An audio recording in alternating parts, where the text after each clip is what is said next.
Good morning everyone. Today we are going to discuss about high voltage engineering.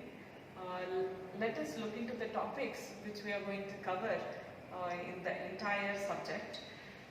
So initially we will learn about what is high voltage and why it is needed and what are the different levels of voltages you come across and what do we learn in high voltage engineering. Particularly in the subject, what do you learn?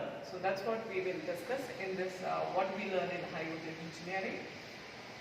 Then we will also look into the different applications of high voltage engineering, and the basic thing which you have to understand is your electrical insulation and dielectric.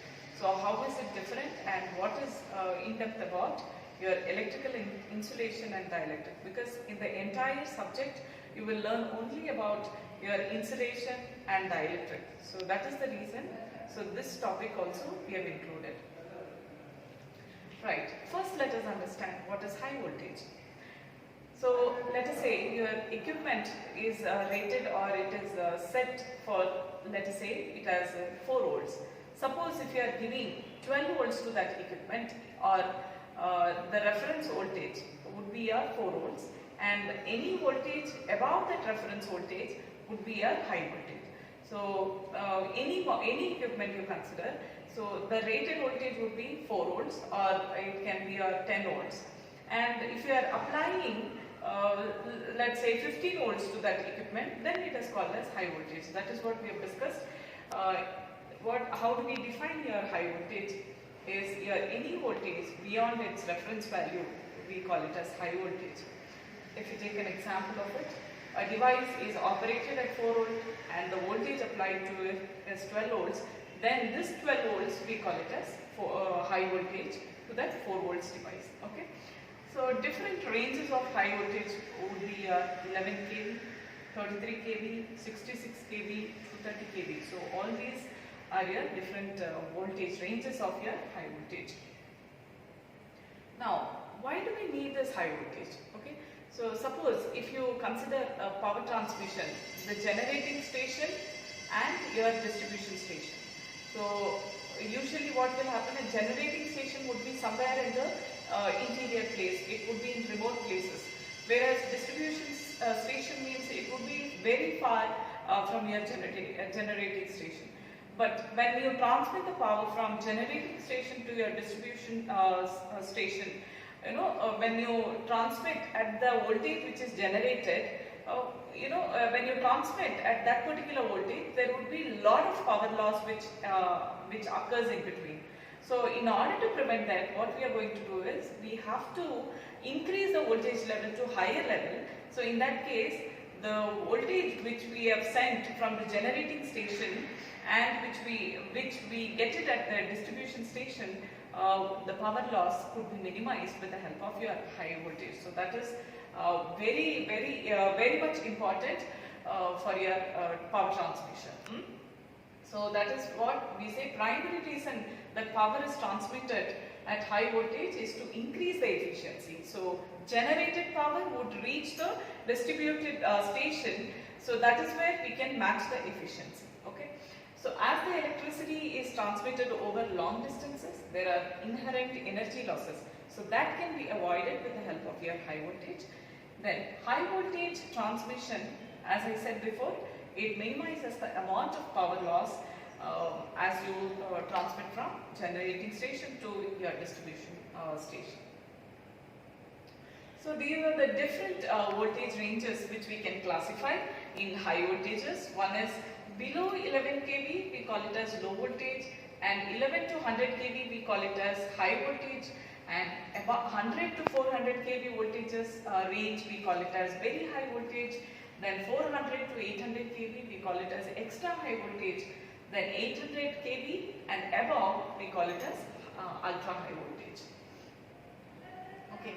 So what do we learn in your current syllabus, okay, in high voltage engineering? So we most probably we look into your testing of high voltage equipments like power transformers, bushings, circuit breakers, insulators and cables.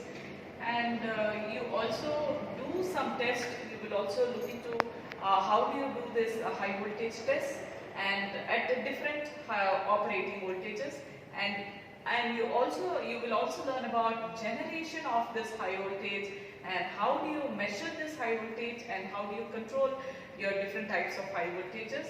Then you will also look into your failure mechanisms. Suppose how do you do it? You will operate in this high voltage equipment or any equipments like your power transformer, bushings, all these you would operate at different voltage level or different tests we would conduct, and you will understand where is it failing, and then wherever it is failing, upon that for that particular. Okay, for your high voltage equipments, again high voltage different tests you would conduct, and yeah, different breakdown mechanisms you would conduct for different types of insulating materials. Yeah, so as I discussed, what is the reason for adopting your extra high voltage and ultra high voltage range for transmission purpose? The power generated, as I discussed before, generated and the distribution, in order to in order to prevent the power loss and in order to increase the efficiency. So that is the only purpose we go for your extra high voltage and ultra high voltage range. These are the different applications of your high voltage. One is your air pollution control, and you can also use it for your electrostatic precipitator. You can use it as electrostatic precipitator for cleaning exhausts in the thermal power plants and automobiles, and you also use it for simulation of plasma induced process, and you also use your high voltage for your pulse generators and for various industrial applications. These are the few images of your applications of your high voltage, wherein this is how we use it in the air pollution control equipment, and this is for in industries you have electrostatic precipitator. So this is how it looks. And now we will have to understand what is this electrical insulation and dielectric. See, the material which stores the electrical energy in an electric field is known as dielectric material. Means there would be the flow of electrons, or the flow of, you can call it as a conductor, okay? And dielectric material which becomes polarized in the presence of electric field, okay? So that is what we call it as dielectric. Whereas electrical insulator, it doesn't let the current flow, or it does not allow the electrons to flow through it. It prevents the current flow, it prevents or it stops the current flowing.